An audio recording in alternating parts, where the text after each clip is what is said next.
Welcome guys, ये मेरा channel है। ये मेरा पहला वीडियो लेक्चर है। मेरे चैनल में मैं इंपॉर्टेंट ऑर्गेनिक रिएक्शंस, मैकेनिज्म्स, इस सब के बारे में धीरे धीरे एक एक वीडियो लेक्चर बना के सब कुछ डिस्कस करने वाला हूँ। और मैं मेरे इस चैनल का बनाने का जो मेन रीज़न है वो है, ज़्यादातर स्टूडेंट्स को ऑर्गेनिक केमिस्ट्री में बहुत डर लगता है। मैंने देखा है ऑर्गेनिक केमिस्ट्री नाम सुन के डर लग जाता है, यार इसमें तो सिर्फ रिएक्शंस है, रिएक्शंस रट्टा मार लो, रिएक्शंस मैकेनिज्म करने में डर लगता है।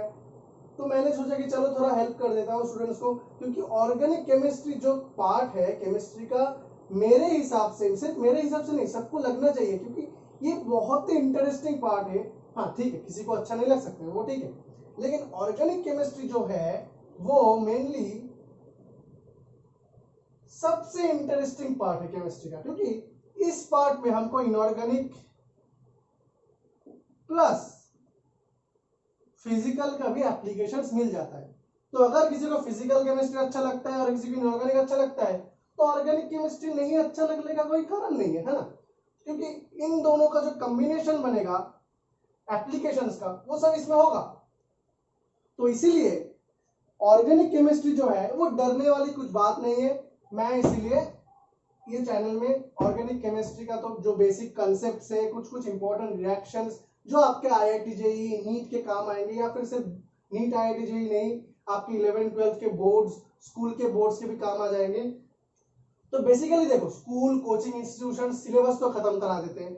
मैं यहाँ पे जो मेरे चैनल है होगा, मैं वहां पे आपको चैप्टर वाइज 1 2 3 करके पढ़ाने नहीं वाला हूँ। मैं क्या करूंगा, उसी चैप्टर्स के अंदर कुछ इंपॉर्टेंट टॉपिक, जैसे कि मैं बोल दूं जीओसी के अंदर आप सबको पता है inductive effect, hyper conjugation, resonance, electromagnetic effect, ये सब है, सबको पता है। अब इनके एप्लीकेशंस भी सबको पता है, लेकिन इनके एप्लीकेशंस का भी बहुत सारे और वेरिएशंस हो सकते हैं जो आपके क्वेश्चंस में आ सकते हैं। जैसे कि मैं बोल दूं, इंडक्टिव इफेक्ट से हम क्या देखते हैं, कार्बोकैटायन की स्टेबिलिटी, हाइपर कॉन्जुगेशन से भी कार्बोकैटायन की स्टेबिलिटी देखते हैं। अब कार्बोकैटायन ये तो हमने सब लोग पढ़ लिया है ना, सब स्कूल में पढ़ाते हैं, टीचर्स पढ़ाते हैं। अब कार्बोकैटायन की रीअरेंजमेंट होती है, ये भी पता है। मैं बस थोड़ा इंट्रोडक्शन दे रहा हूं कि मजा कहां पे आता है ऑर्गेनिक में। तो देखो, कार्बोकैटायन की रीअरेंजमेंट हम सबको पता है, कार्बोकैटायन की रीअरेंजमेंट, लेकिन मैंने देखा है बहुत सारे बच्चों इसमें फंस जाते हैं कि मेरे पास देखो हाइड्राइड भी है, मिथाइल भी है और फिनाइल भी है, अब शिफ्ट कौन करेगा, है ना। हमने सब पढ़ते हैं 1-2 hydride shift, 1-2 methyl shift, 1-2 phenyl shift, है ना। हमने देखा है hydride shift, phenyl shift, methyl shift, लेकिन किस टाइम में या फिर कौन से सिचुएशन में कौन से वाला स्पीसीज माइग्रेट करेगा या फिर कौन से स्पीसीज शिफ्ट करेगा। तो मेरा चैनल का यही मेन मोटिव है कि आप लोगों को कॉन्सेप्ट्स में बहुत ही स्ट्रांग बना दो, क्योंकि आप लोगों का अगर कॉन्सेप्ट्स यानी बेस स्ट्रांग हो जाए, तब आगे जाके कोई प्रॉब्लम नहीं होगा। वो आप नीट बोल दो, IIT JEE बोल दो, JEE एडवांस बोल दो, कुछ भी बोल दो, आप सब में फाड़ दोगे। अगर आपका कॉन्सेप्ट्स, ये जो है ना कॉन्सेप्ट्स, एक बार पूरा क्लियर हो जाए तो कोई दिक्कत नहीं होगा। वो आप ऑर्गेनिक बोल दो, फिजिकल बोल दो, इनऑर्गेनिक बोल दो, फिजिक्स, बायोलॉजी, मैथमेटिक्स, कुछ भी बोल दो, कॉन्सेप्ट्स अगर बहुत अच्छे से क्लियर हो जाए तो कोई दिक्कत नहीं होने वाला। ठीक है, तो चलो शुरू करते हैं आज की पहली लेक्चर। देखो, आज कोई लेक्चर नहीं होने वाला। वैसे मैं क्या करूंगा, मैंने बहुत बच्चों से क्वेश्चंस मेरे पास आया है, मैंने देखा है कि सर कौन कौन से नेम्ड रिएक्शंस सिलेबस में है, पता नहीं चलता है।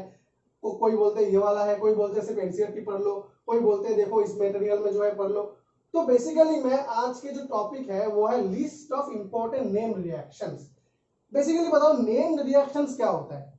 Named reactions are those reactions जिसको हम, जो साइंटिस्ट उसको पहली बार उसको मतलब इन्वेंट किया, यानी एक्सपेरिमेंट किया पहली बार, उसके नाम पे अगर हम रिएक्शन का टोटल नाम दे दिया तो उसको हम बोलते हैं नेम्ड रिएक्शंस। और कुछ नहीं, इसमें कुछ माथा फोड़ने वाली बात है तो नहीं, ठीक है। तो IIT JEE और नीट के सिलेबस एंड बोर्ड्स में भी कुछ इंपॉर्टेंट, बहुत ही इंपॉर्टेंट नेम्ड रिएक्शंस है। तो हमें वही जानना है कौन कौन से नेम्ड रिएक्शंस इंपॉर्टेंट है, कौन कौन से आपके सिलेबस में नहीं है। लोग पढ़ते हैं बेकार में, कोचिंग में पढ़ा देते हैं, बोल देते हैं हाँ ये भी है वो भी है, और कौन कौन से सच में इंपॉर्टेंट है। तो मैं क्या करूंगा, मैं सारे लिस्ट एक दो करके नंबरिंग करके लिख दूंगा, और मैं कोशिश करूंगा कि मैं weightage according to the weightage in the exams मैं ऐसे लिखूं इंपॉर्टेंस। तो मैं पहले लिखूंगा सबसे इंपॉर्टेंट, फिर थोड़ा लेस इंपॉर्टेंट, ऐसे करके लिखने की कोशिश करता हूं, ठीक है। तो चलो सबसे पहले जो आता है हमारा वो देखते हैं। देखो ये 11 12 दोनों में नेम रिएक्शन से 11 में कुछ खास ज्यादा नहीं है, 12 में बहुत सारे ज्यादा है, ठीक है। तो मैं मिक्स करके लिख रहा हूं, ऐसा नहीं कि पहले 11 का लिखो फिर 12 का लिखो, तो मैं मिक्स करके लिख रहा हूं, ठीक है। सबसे पहले जो इंपॉर्टेंट नेम रिएक्शन आएगा वो है मेरे हिसाब से सैंडमेयर रिएक्शन। अब सैंडमेयर रिएक्शन क्या है क्या नहीं है वो मैं बाद में बताऊंगा, क्योंकि मेरा ये लेक्चर सिर्फ होगा सारे नेम रिएक्शंस को मैं लिख दूं। फिर मेरे अगले वीडियो क्या होगा, एक एक लेक्चर एक एक नेम रिएक्शंस को डिस्क्राइब करना, उसका मैकेनिज्म, उसका एप्लीकेशंस, उसका एग्जांपल्स, ये सब मैं डिस्कस करूंगा उसके बाद से, ठीक है। सबसे इंपॉर्टेंट पहला वाला हो गया सैंडमेयर रिएक्शन, ये आपके क्लास 12 में होगा। क्लास 12 में आप देखोगे सैंडमेयर रिएक्शन आपको मिलेगा एन कॉन्टेनिंग कंपाउंड्स में, ठीक है, एन कॉन्टेनिंग कंपाउंड्स में, ठीक है। फिर आता है हमारा गेटरमैन रिएक्शन, ठीक है, गेटरमैन रिएक्शन, ये भी आपका क्लास 12 में आएगा। इसमें हम क्या करते हैं क्या नहीं करते वो सब बाद में देखेंगे, आप बस अभी नाम पता कर लो। 3 नंबर में आएगा आपका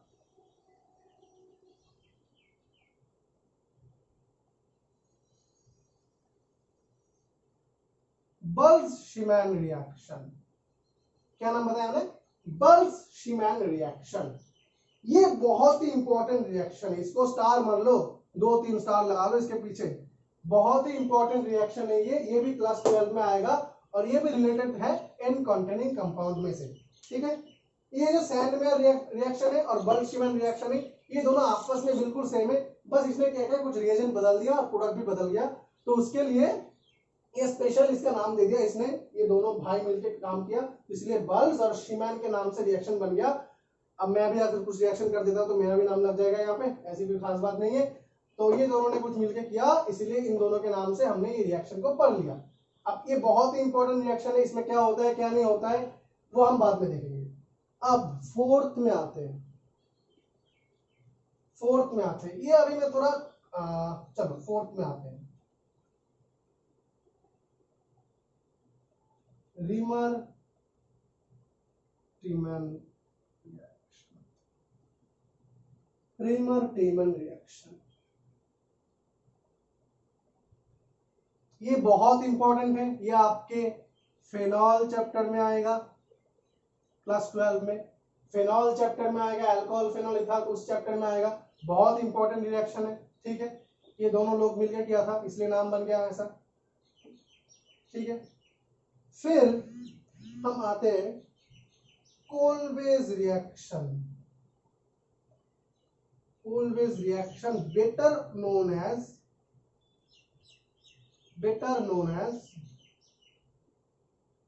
कोलवेज स्मिथ रिएक्शन, ठीक है, कोलवेज स्मिथ रिएक्शन,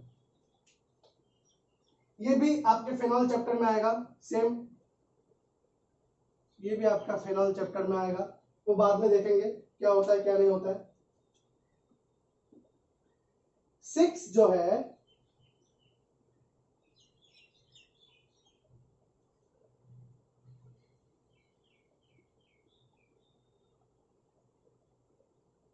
गेटरमैन कॉच रिएक्शन, या फिर हम इसको सिंथेसिस भी बोल सकते हैं, गेटरमैन कॉच सिंथेसिस, ये आपका एल्डिहाइड चैप्टर में आएगा, preparation of aromatic aldehyde chapter में आएगा, मतलब एल्डिहाइड में होगा हम कैसे बेंजाल्डिहाइड प्रिपरेशन करते हैं उसका रिएक्शन है।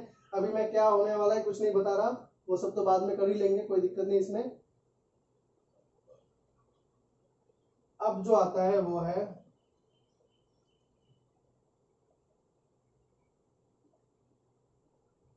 रोजेनमंड रिएक्शन, रोजेनमंड रिएक्शन ये क्या है वो बाद में देखेंगे। ये भी आपका बेंजल्डिहाइड उसी चैप्टर में आएगा, एरोमेटिक एल्डिहाइड, जिसमें हम क्या करते हैं कि एक साइनाइड ले लेते हैं, उसके साथ ऐसा रिएक्शन करा देते हैं तो क्या हो जाता है, बेंजल्डिहाइड बन जाता है। वो अभी नहीं, ठीक है। बेसिकली हम इसमें क्या करते हैं, ठीक है छोड़ दो, अभी क्या करते हैं नहीं देंगे। इसमें हम क्या करते हैं, एसिड क्लोराइड लेते हैं, एसिड हैलाइड लेते हैं, उसके ऊपर एक रिएजेंट स्पेसिफिक देते हैं, तो फिर वो बन जाता है एक एल्डिहाइड बन जाता है, ठीक है। अभी छोड़ो। फिर जो है वो आता है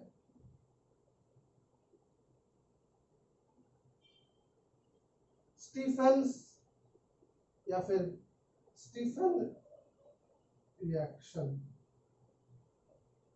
स्टीफन रिएक्शन या फिर हम इसको स्टीफन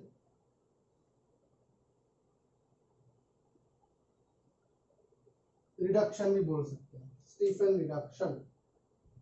ये भी आपका क्लास 12 के चैप्टर में आएगा, ठीक है। ये इतना हो गया, ठीक है ना। ये सारे बहुत इंपॉर्टेंट है, इसमें ये सबसे इंपॉर्टेंट है, बोथ आईआईटी जेई एंड आपके नीट के लिए। ये सारे ऑल, यहाँ पे मैंने जितने 8 नेम रिएक्शंस लिखा, ये बोथ जेई और नीट के लिए, दोनों के लिए बराबर इंपॉर्टेंट है, दोनों के लिए। जेई में भी क्वेश्चंस आ सकते हैं और आपके नीट में भी क्वेश्चंस आ सकते हैं, तो ध्यान से देखना। सारे रिएक्शंस बहुत इंपॉर्टेंट है, मैं एक एक करके सबको डिस्कस करूंगा, आपने भी पढ़ के रखा होगा। फिर मैं इसके पीछे की कुछ अलग कॉन्सेप्ट बताने वाला हूँ, कुछ इंपॉर्टेंट टॉपिक, इंपॉर्टेंट कॉन्सेप्ट बताने वाला हूँ, वो मैं धीरे धीरे एक एक करके वीडियो में बताने वाला हूँ। लेकिन अभी के लिए बस आप सारे नोट्स कर लो, कितने नेम रिएक्शन इंपॉर्टेंट है, कितनों का ज्यादा इंपॉर्टेंस होगा आपके एग्जाम्स पॉइंट ऑफ व्यू से, ठीक है। ये भी बहुत इंपॉर्टेंट है, ये तो बहुत ही इंपॉर्टेंट है, बहुत इंपॉर्टेंट, मैंने बोला स्टार लगा लो। ये भी बहुत इंपॉर्टेंट है, ये सारे बहुत इंपॉर्टेंट है। Kolbe's reaction is very important, बहुत इंपॉर्टेंट। इसमें हम क्या करते हैं कि एक ऑर्थो हाइड्रोक्सी बेंजोइक एसिड हम तैयार करने वाले हैं इस रिएक्शन से, तो ये बहुत इंपॉर्टेंट है, सिंथेटिकली बहुत इंपॉर्टेंट है। ऐसे तो हम पढ़ने वाले हैं, ठीक है, एग्जाम्स के लिए नंबर आ जाएंगे, लेकिन these reactions, all these reactions are very important from synthetic point of view। मतलब हम लोग प्रैक्टिकली लैब में ये सब रिएक्शंस यूज करके बहुत ही सिंथेटिकली इंपॉर्टेंट कंपाउंड्स बनाते हैं, जो हमारे रोज के काम आते हैं, ठीक है, और हमारे लैब में काम आते हैं। चलो अब देखते हैं अगला, ये 8 यहाँ पे हो गया, अब मैं इसको मिटा रहा हूं, ठीक है।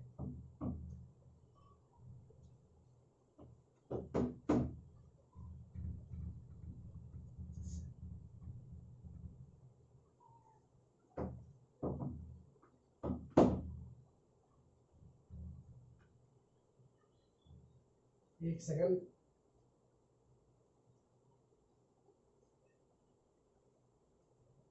हाँ, तो अभी मैं 9th नंबर पे आऊंगा,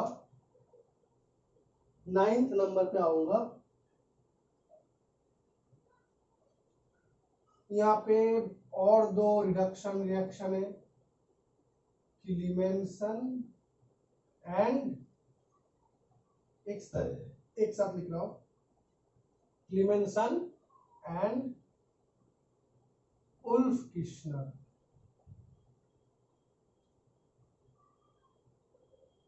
क्लीमेंसन एंड उल्फ किश्नर रिडक्शन बहुत इंपॉर्टेंट है, बहुत इंपॉर्टेंट।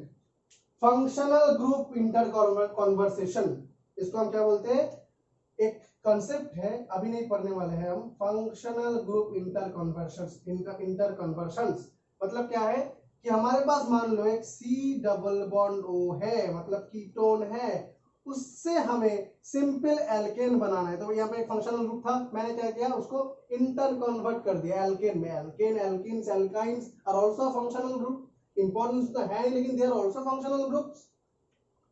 तो हमें क्या करना है, इसको C डबल बॉन्ड O से CH2 करना है, बाकी कुछ नहीं करना। इधर भी जो था, इधर भी जो था, उसको हमें कुछ चेंज नहीं करना, C डबल बॉन्ड O से CH2 करना है। तो इसको कैसे करेंगे वो हम बाद में पढ़ेंगे। We use Clemmensen and Wolff Kishner reduction for this kind of changes. तो वो हम बाद में पढ़ेंगे। बहुत इंपॉर्टेंस है इस रिएक्शन का, बहुत, ये रिएजेंट का जो है, ये दोनों रिएक्शन बहुत इंपॉर्टेंट है from reduction point of view. ठीक है, अब 10 नंबर पे आते हैं।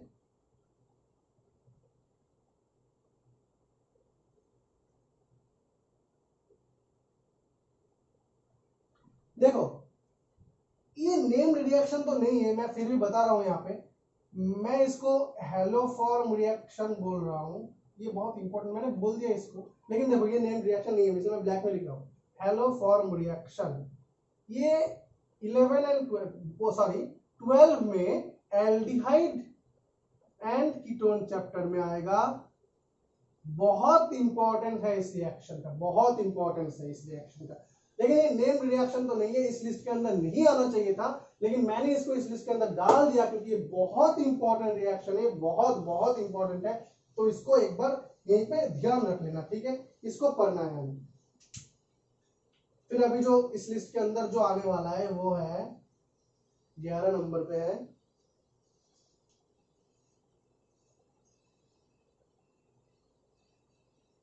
Cannizzaro reaction. कैनिज़ारो रिएक्शन ये आपके 12 में एल्डिहाइड कीटोन्स चैप्टर में आएंगे, बहुत इंपॉर्टेंट है। बाकियों से भी बाकी से कम इंपॉर्टेंट है, लेकिन इंपॉर्टेंट है। मैं श्योर बोल रहा हूं आईआईटी जेईई या फिर नीट में एक क्वेश्चन तो आ ही जाता है इससे। या फिर देखो कैनिज़ारो रिएक्शन जो है वो बाद में बहुत अच्छी तरह से डिस्कस करेंगे, ये बहुत इंपॉर्टेंट एक रिएक्शन है, बहुत इंपॉर्टेंट इसका कॉन्सेप्ट है, बहुत डेप्थ में हम पढ़ेंगे इसको।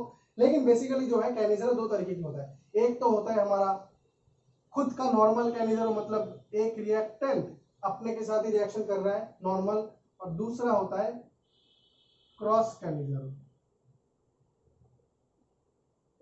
ये दोनों हम बहुत अच्छी तरह से पढ़ेंगे। क्रॉस कैनिज़ारो रिएक्शन जो है बहुत इंपॉर्टेंट है, क्रॉस कैनिज़ारो जो है बहुत इंपॉर्टेंट है, क्वेश्चन ज्यादातर यहीं से आता है। अब नॉर्मल क्रॉस कैनिज़ारो क्या है वो हम बाद में देखेंगे, ठीक है, अभी नहीं देख रहे, वो छोड़ ही दो, इसको मैं मिटा ही देता हूँ। लेकिन वो तो हमारे अगले लेक्चर जो होंगे वो कैनिज़ारो के ऊपर ही होंगे, नेक्स्ट वीडियो जो है कैनिज़ारो के ऊपर ही होंगे, क्योंकि कैनिज़ारो टॉपिक जो है वो थोड़ा लंबा बनने वाला है, लंबा चलने वाला है वीडियो, बहुत इंपॉर्टेंट है। और मैं इसको अभी क्यों कराऊंगा, क्योंकि अभी ज्यादातर बच्चे जो है 12 मतलब अभी तो 12 खत्म भी हो चुका है, नीट मेंस आ रहा है सामने, इसलिए मेरे पास बहुत रिक्वेस्ट आया कि भैया कैनिज़ारो एल्डोल ये जो 12 का जो इंपॉर्टेंट रिएक्शन है ये करा दो वीडियो में, ये आपके वीडियो में थोड़ा बना दो। तो मैं वही करने वाला हूँ। इसके अगले लेक्चर जो होगा उसमें मैं ठीक कर लिया क्लास 12 के जो इंपॉर्टेंट रिएक्शन है, जैसे कि aldol, Cannizzaro, haloform, iodoform reactions, बाकी जो 12 का है Claisen condensation, Claisen Smith condensation, और भी बहुत कुछ है, ठीक है। तो मैं सबके वीडियो इसके बाद एक एक करके बनाने वाला हूँ,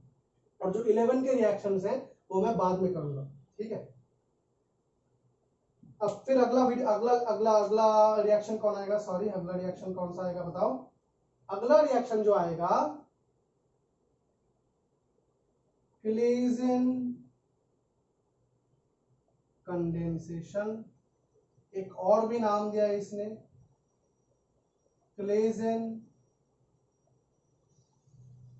स्मिथ कंडेंसेशन। क्लेजन कंडेंसेशन जब सिर्फ एक ही मॉलिक्यूल के बीच कंडेंसेशन होता है, वो मैं बताऊंगा। जब सिर्फ एक ही मॉलिक्यूल ए है और दोनों मॉलिक्यूल्स मतलब दोनों मॉलिक्यूल्स ऑफ ए मिलके प्रोडक्ट बनाता है, दोनों मॉलिक्यूल्स ऑफ ए मिलके जब प्रोडक्ट बनाता है तब उसको हम बोलते हैं क्लेजन कंडेंसेशन। लेकिन यही रिएक्शन जब दोनों अलग मॉलिक्यूल के बीच होता है, जैसे कि ए एंड बी, तब उसको हम बोलते हैं क्लेजन स्मिथ कंडेंसेशन। वो हम बाद में देखेंगे, ठीक है, अभी नहीं देख रहे हैं, छोड़ दो। फिर 13 नंबर पे आते हैं हम लोग, ज्यादा तो हो ही गया। अच्छा, अब थोड़ा देखो 12 का ज्यादातर रिएक्शन तो हो गया, फिर कुछ रीअरेंजमेंट है, जैसे कि फ्राइज रीअरेंजमेंट,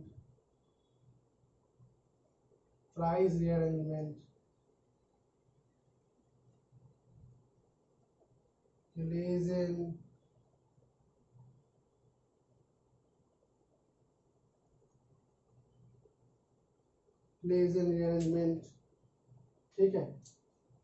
ये दोनों बहुत इंपॉर्टेंट है, बहुत इंपॉर्टेंट। और कुछ रीअरेंजमेंट रिएक्शंस है जो है Hofmann Hofmann bromamide reaction, Hofmann bromamide reaction. फिर आपका है कर्टियस रिएक्शन या फिर Curtius rearrangement, better known as rearrangement,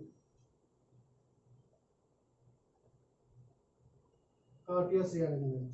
ठीक है, हॉफमैन ब्रोमामाइड बहुत इंपॉर्टेंट रिएक्शन है। कर्टियस रीअरेंजमेंट से उतना क्वेश्चन नहीं आता, लेकिन सिलेबस में शायद नीट के सिलेबस में शायद नहीं है मुझे लगता है, क्योंकि जो देखो चैप्टर जो है एल्डिहाइड कीटोन्स, इसके अंदर एल्डिहाइड कीटोन कार्बोक्सिलिक एसिड, ये जो कार्बोक्सिलिक एसिड चैप्टर में आता है, तो कार्बोक्सिलिक एसिड में ये सारे चैप्टर है, लेकिन आपके सिलेबस में क्या लिखा है, aldehyde ketone carboxylic acid, acid derivative. अब एसिड डेरिवेटिव के अंदर तो सब कुछ आता है, हम सब कुछ तो नहीं पढ़ेंगे नीट के लिए, लेकिन जेई में यह है क्योंकि कुछ बुक्स है जो रेजोनेंस के मटेरियल है, आकाश एलन के मटेरियल से ये रिएक्शन दिया हुआ है, लेकिन क्वेश्चन शायद नहीं आता है, क्वेश्चन नहीं भी आ सकते, क्योंकि ये थोड़ा मतलब इसके अंदर जो रीअरेंजमेंट लगता है, एक रीअरेंजमेंट होता है, वो अभी हम पढ़े नहीं, मतलब पढ़ तो लेंगे, लेकिन क्या है सब लोग को समझ नहीं आ सकता है। ठीक है, लेकिन ये शायद है सिलेबस में, नीट में नहीं आता क्वेश्चन, जेई में आ सकता है, क्या पता आ जाए इस बार अगले बार, तो इसलिए हम पढ़ लेंगे। ठीक है, अब देखो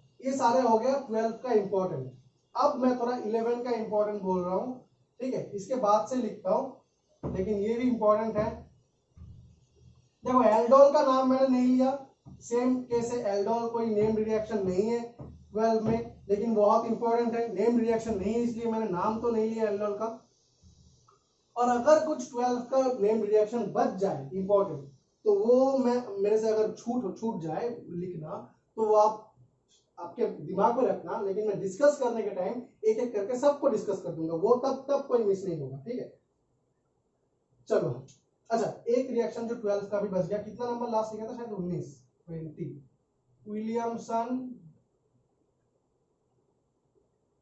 विलियमसन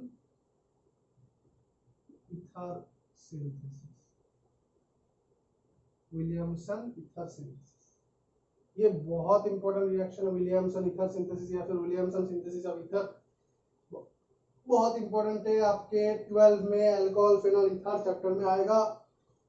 और अब 12, अब थोड़ा 11 के रिएक्शंस में देखते हैं। ठीक है, तो 11 के रिएक्शंस में जो फर्स्ट चैप्टर है हाइड्रोकार्बन, उसमें हम एल्केन्स में बहुत सारे रिएक्शन पढ़े हैं, है ना। एल्केन्स में कुछ नेम रिएक्शंस था, जैसे कि सबसे पहले था प्रिपरेशन ऑफ एल्केन्स में वुड्स रिएक्शन, फिर था कोरेहाउस सिंथेसिस ऑफ एल्केन्स, फिर था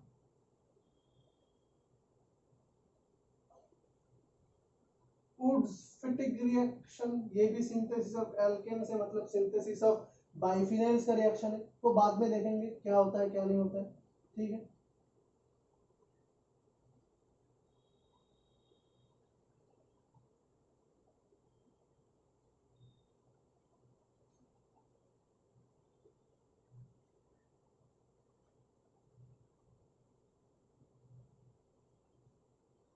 ठीक है, एक सेल्फ फिटिग रिएक्शन नाम का भी था, और आपका क्या था बताओ, वुड्स फिटिग रिएक्शन, कोरेहाउस सिंथेसिस, और आपका था एक कोल्बेज इलेक्ट्रोलाइसिस भी था, कोल्बेज इलेक्ट्रोलाइसिस या फिर electrolytic process of alkene synthesis, वो भी था आपका एक रिएक्शन। और जो अच्छा, ये हो गया आपका 11 का इंपॉर्टेंट रिएक्शन। 11 का बाकी तो कुछ इंपॉर्टेंट रिएक्शन नेम इतना है नहीं। अच्छा, एक मिस कर गया मैंने, अच्छा ठीक, बहुत इंपॉर्टेंट है ये, फ्रीडल-क्राफ्ट रिएक्शन, इसमें बोथ alkylation and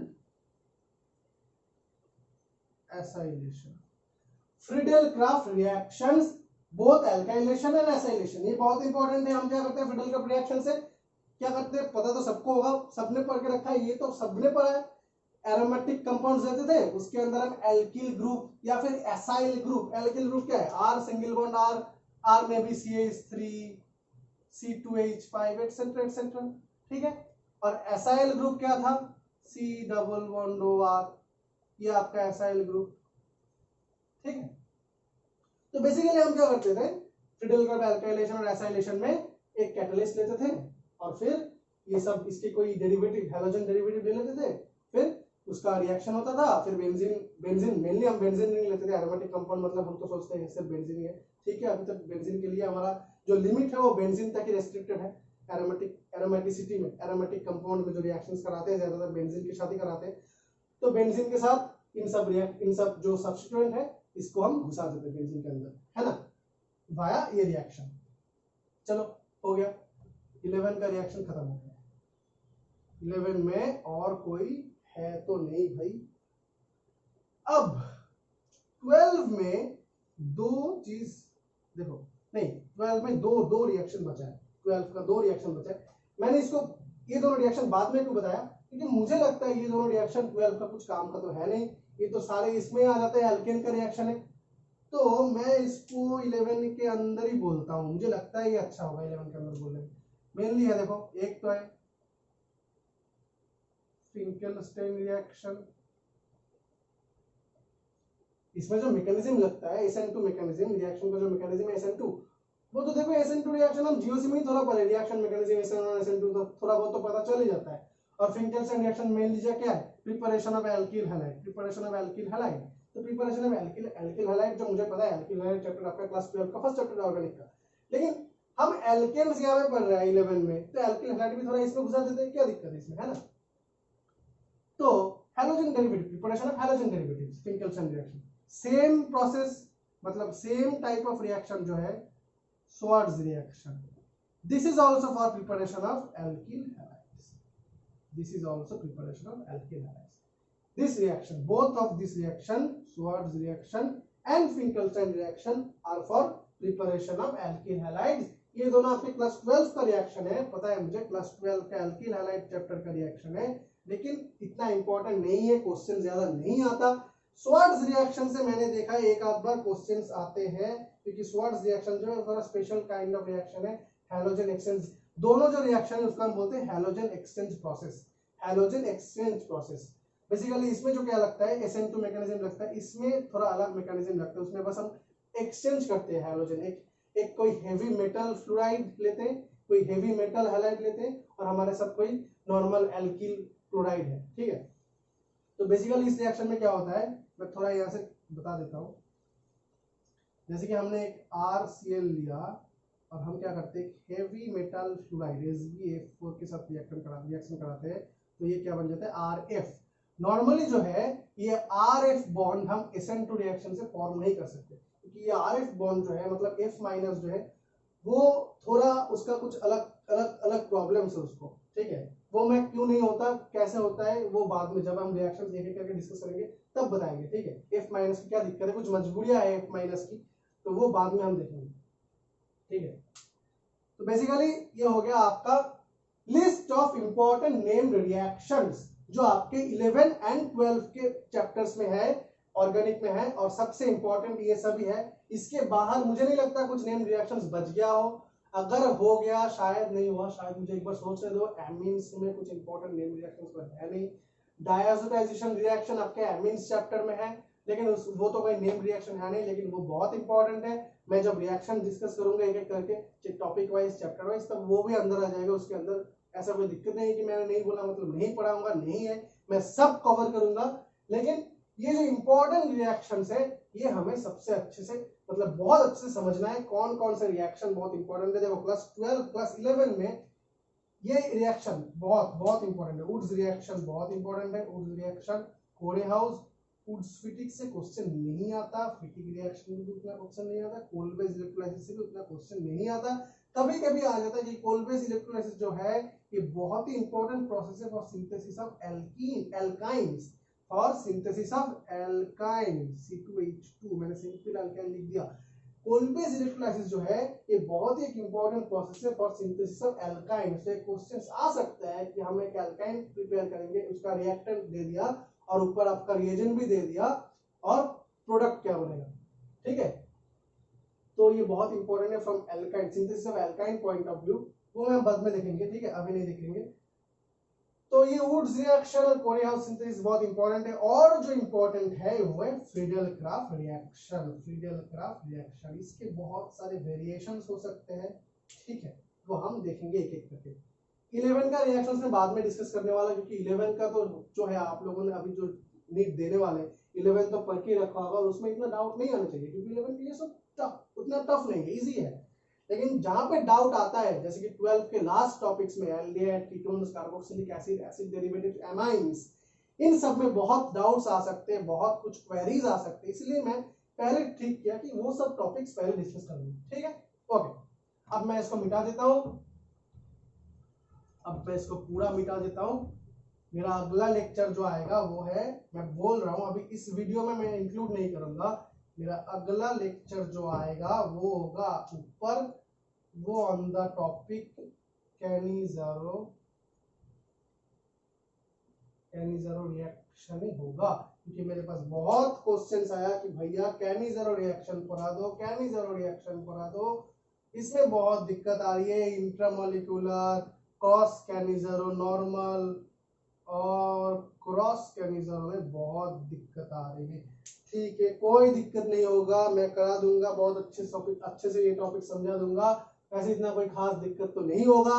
लेकिन आज का वीडियो, आज का जो पहले लेक्चर मैं यहीं पे खत्म करता हूँ। आप लोग प्लीज मेरे चैनल को सब्सक्राइब कर लेना, लाइक कर देना, शेयर कर देना और कमेंट्स कर देना। अगर कोई दिक्कत है, अगर कोई प्रॉब्लम है, अगर आप कोई सुझाव देना चाहते हैं तो कमेंट्स कर दो, कैसे और मेरे चैनल को बेटर बनाया जाए।